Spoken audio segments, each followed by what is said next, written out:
Alright guys, welcome once again to Mount Lake Terrace High School shop. This is Mr. Wilson, on the camera is Mr. Smelser. And this video is going to show you guys how to safely use all of the sanders here at Mount Lake Terrace High School. Now we have three types of sanders that you're going to encounter. There's the belt sander, which is a continuously driven belt of abrasive, much like the bandsaw. We have disc sanders, which is a continuously rotating disc of sandpaper. And over here, we have the oscillating spindle sander, which means it both spins and oscillates.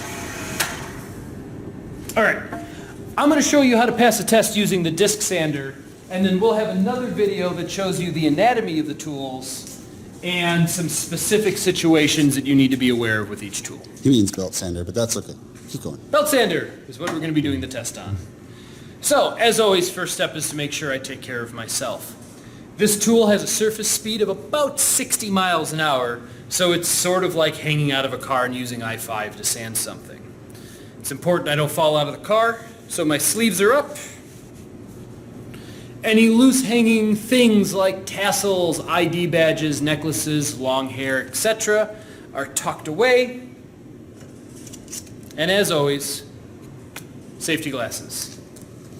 Alright, so a couple things to look at this tool to make sure you're operating it safely. If you see any damage or tears in the belt, you need to let your instructor know. We actually have a small tear in this belt here. We've identified that that particular type of tear is safe for now. There's a couple of adjustments that can be made on this tool using these knobs here. We'll talk about these knobs and the tension knob in the anatomy video, but it's important to make sure that the belt doesn't appear loose and that it's tracking properly. So something you guys are going to need to know for the test, first of all, you don't adjust any of these adjustments while the tool is on, except for what's known as the final belt tracking, which I'll demonstrate. Tracking is the belt's ability to stay here and not move side to side. And you'll actually see damage in the machine where the belt is moved too far this way and begin to cut through the guard. And we have the same over here. So let's take a look at what tracking means so that you can identify a problem and let the instructors know. I'm safe, we can turn it on. See how the belt just ran over there? That means the tracking is off. I can fix that.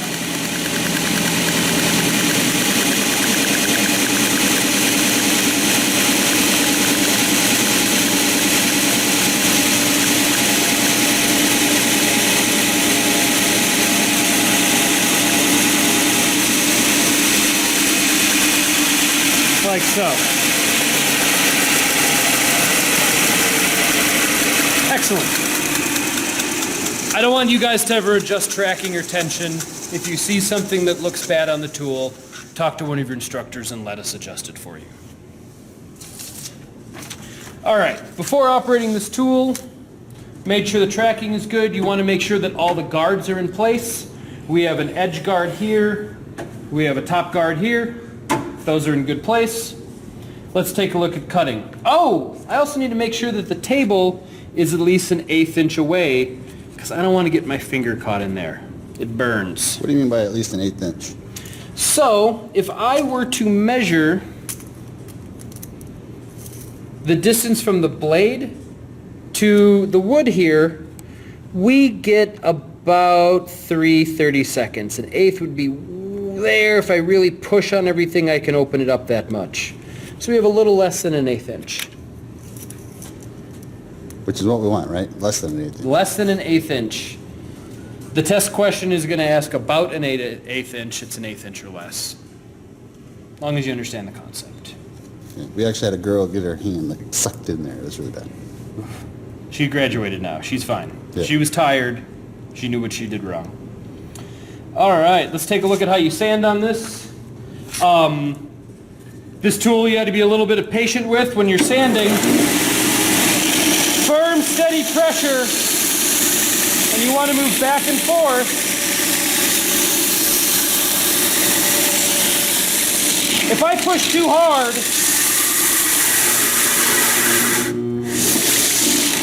you can slow down the tool and it's not going to cut effectively.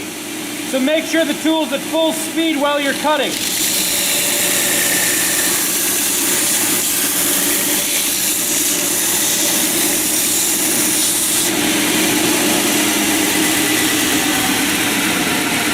When you're done, you can grab a piece of scrap wood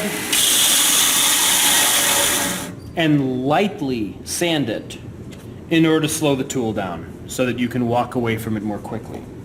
But you'll see I was able to create a nice smooth fillet or round on the edge of this 2x4 using this tool.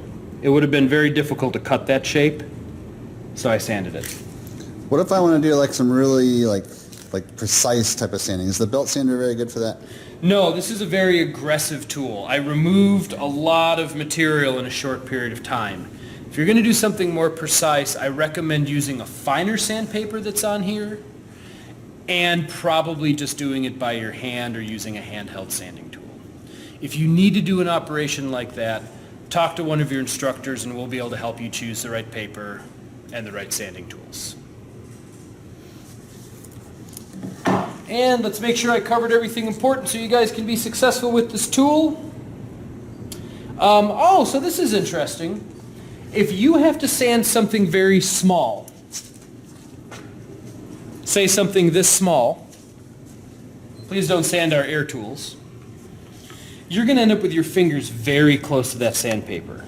And again, imagine having your finger that close to I-5 while you're driving down the road. That's pretty scary, and it should be. When you're in a situation like this,